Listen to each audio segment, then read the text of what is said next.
Okay, so today we're going to be doing the Doctor Strange shield effect.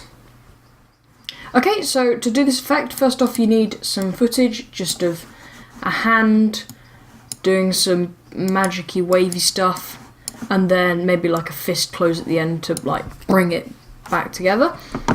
And actually for the moment I'm actually going to hide that, but we've still got it there, and that sets our comp to exactly the right size.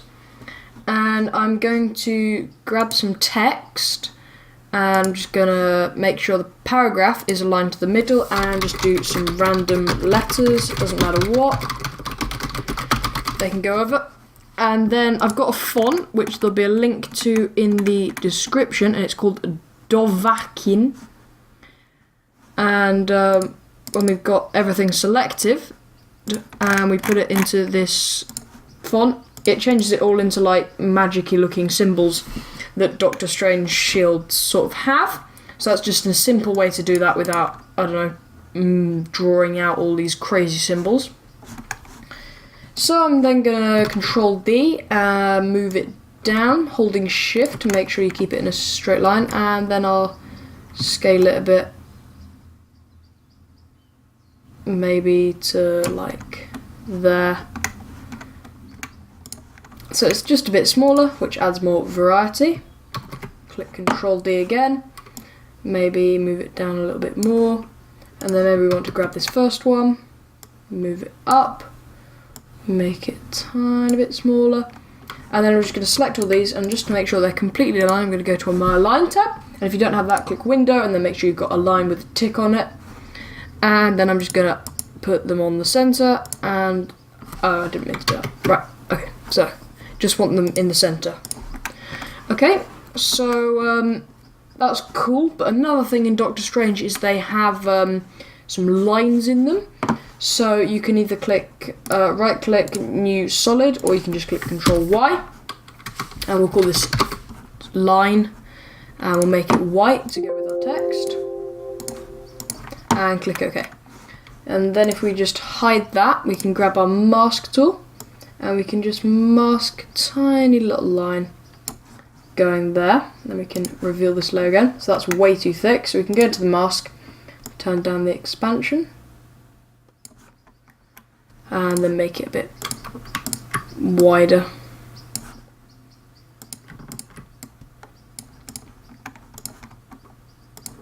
Okay, that looks pretty good. Duplicate that. Let's have two lines here, but let's make them a lot smaller. So actually I'm just going to delete that and create a new solid with Control Y, call it line again, click OK. Right, this time we want a really, really skinny line. Barely even there at all. There you go, that looks good. Show that again. Okay, that's good, and then we'll duplicate that with Control D, and we'll just move it. Oh god, that's the mask.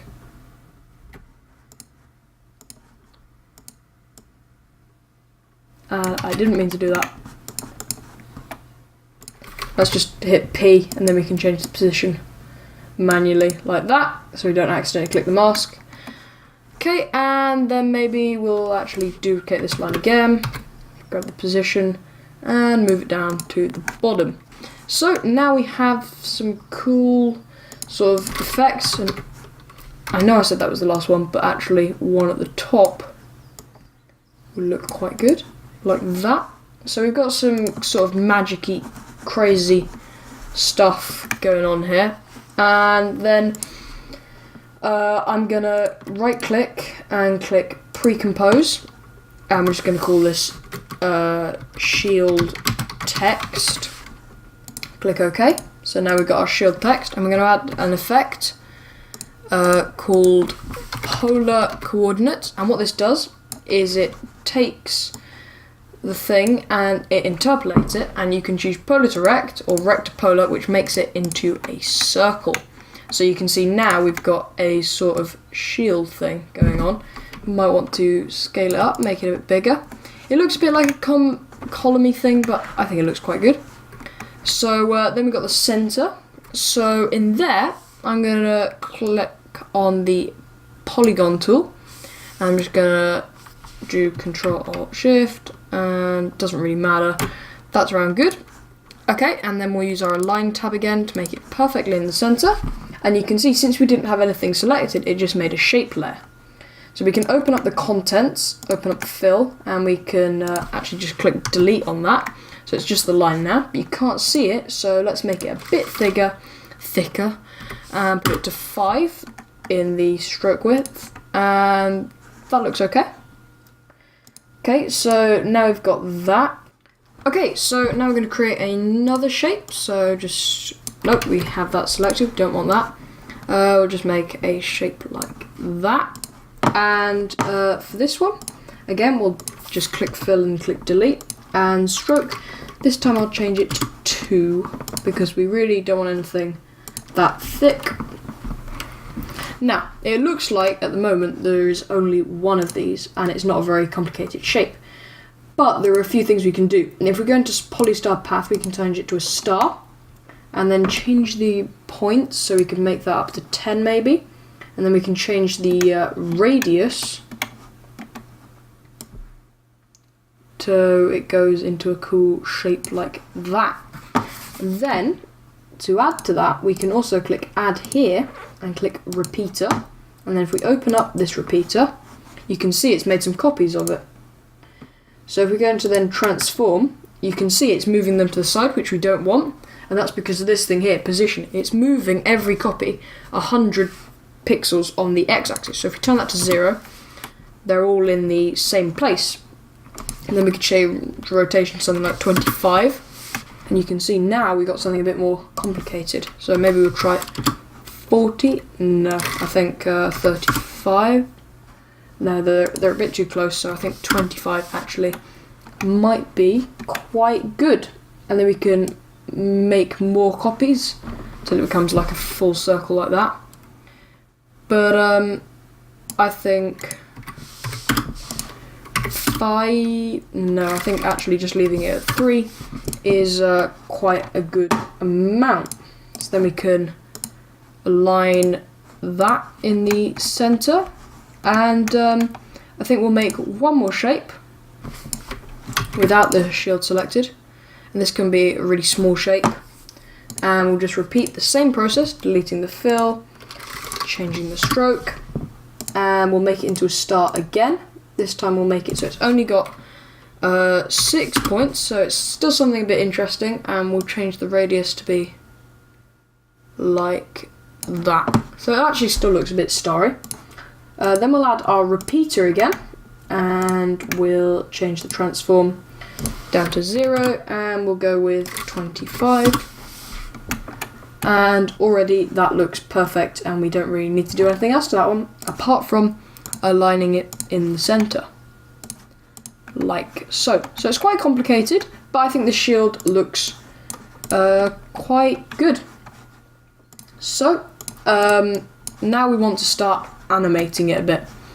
So we're going to bring back our footage, and you can see we have our shield here, and I'm going to select them all and make them 3D.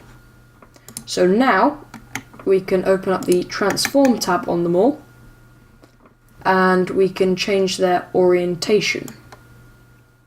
So it looks like it's coming from my hand. Then we can change the position a bit, move them up, move them a bit more towards my hand, and now we can start animating. So I'm going to do like a basic animation on all of them. So I'll start by scaling them down a little, but you can see that actually hasn't worked. So I'm only going to do this on the text for now. So it's going to be the text that sort of amplifies the growing. So if we go into transform, scale it down to start with, but make sure it's not too small. And I'm actually going to move it a little bit. Okay, and then we'll move to the end, just before I close my fist, because that's where we want it to be at its biggest, and we'll just move it to be like so. So now, throughout the clip,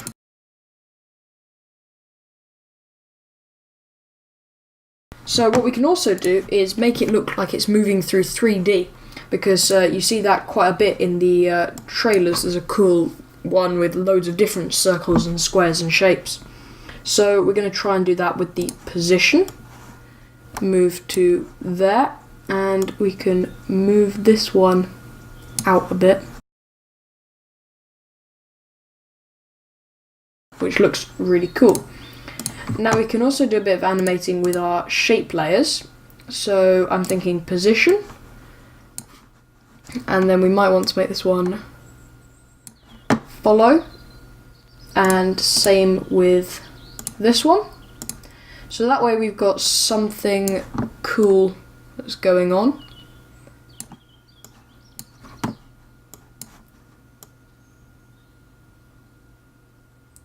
Like that.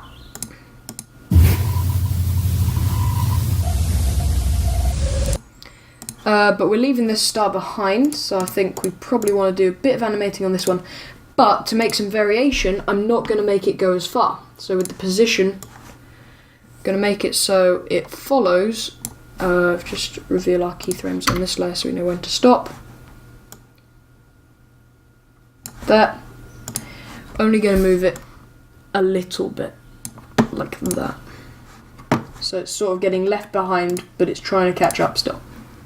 And actually on this one as well, I want to change the orientation a bit more because this one's really like in the center, so to have a bit more orientation playing on it. So now we have that, and we want them all to appear into view. So if we click T, we can change the opacity. So if we just start them all off at 0%, and then move a few frames, and we can put them at 100%. And then over here, when they stop moving,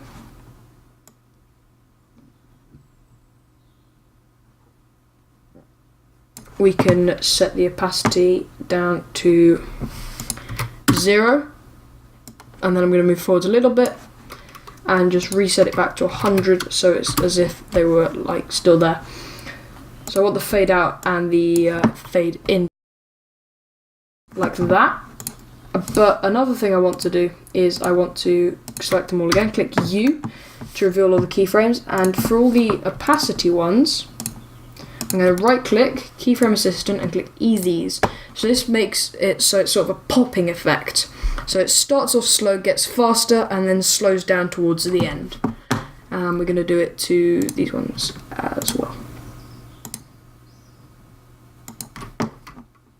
Right click, keyframe assistant, ease, or you could just click F9. So now that we've got that, we can click U to close that, and you can see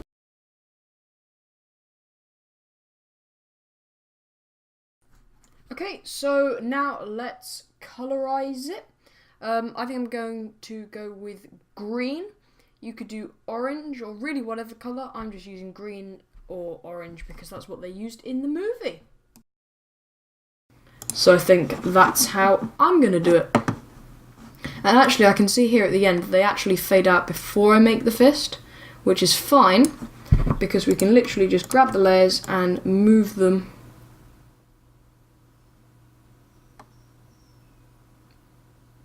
till we've got that. And now nothing happens at the start, it appears, and then at the end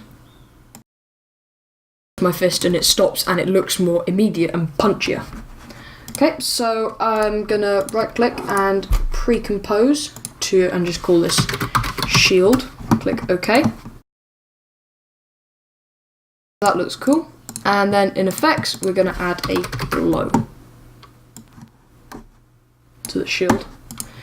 We're going to use a sort of greeny colour. I'm going to go with a really light green for colour A, and for colour B I'm going to go slightly darker but not too dark because otherwise you'll overdo it. Glow colours wants to be A and B colours, and then we'll just go to a point where you can see it, and you can see we've already got a bit of a nice glow. I'm going to turn the threshold up a little bit, and then I'm going to turn the intensity up. So this is basically the really intense part. And the best way to do a glow is actually to use multiple ones. So I'm going to duplicate it, and this time I'm going to turn the threshold down a lot, and I'm going to turn the intensity down to 0.5. I'm going to turn the radius up. So this is really giving it its glow, and we actually might want to turn the intensity up to give the radius a bit more. So now it looks really like glowy and greeny. So that is quite cool. Okay, so now we're going to add some sparks in because there's quite a lot of them in the trailers. So I'm just going to, I've got some slow sparks here. I'm going to drag them in underneath the shield and then I'll quickly screen them. And that looks quite good. We'll just try and move them to the part where the shield comes in. And for some reason it's gone white, but it sort of adds the glow, which I think looks quite cool. I don't know why it's done that, but it's fine. So we're going to move it to when the sparks come in, so that's there, and then we'll just click the footage like so. That way the sparks come straight in as soon as the shield does. Okay, so now what I'm going to do is, you can see there's a harsh edge there, and that's a bit annoying, unless you mask like so, and then you can go down into the mask and turn on feathering, and it just makes it so there's a bit of blur on the edge, so it looks a bit more realistic. So you can see now it doesn't really look like there's much of a starting point, so there's a harsh edge because it's blurred. So we can hide that mask now, and we can open up transform. Position, I'm just going to position that to the center, and rotation, I'm going to rotate it like that, and then we'll make it so it's coming off to there. Okay, so now we've got that, we can see they're orange, which doesn't suit our green glowing thing at all, and also they don't last for long enough. So we're going to go to time stretch. I'm going to try 400, which is quite a lot.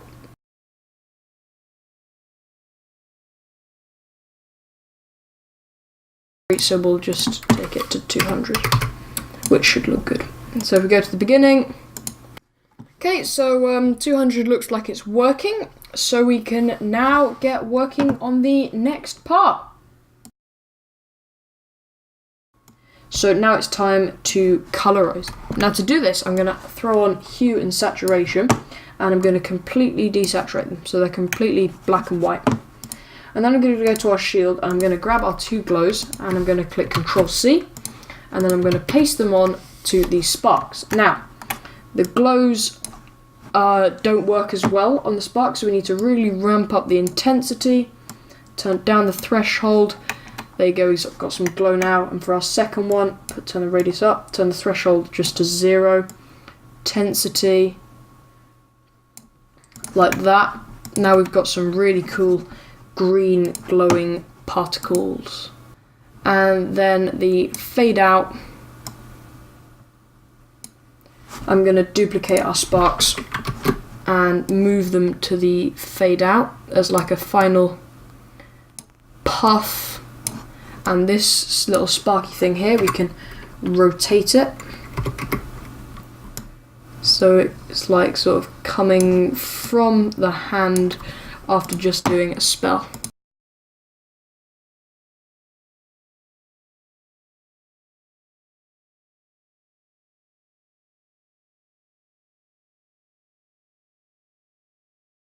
If you enjoyed that tutorial, then make sure to hit a like. But that is all. So see you next week.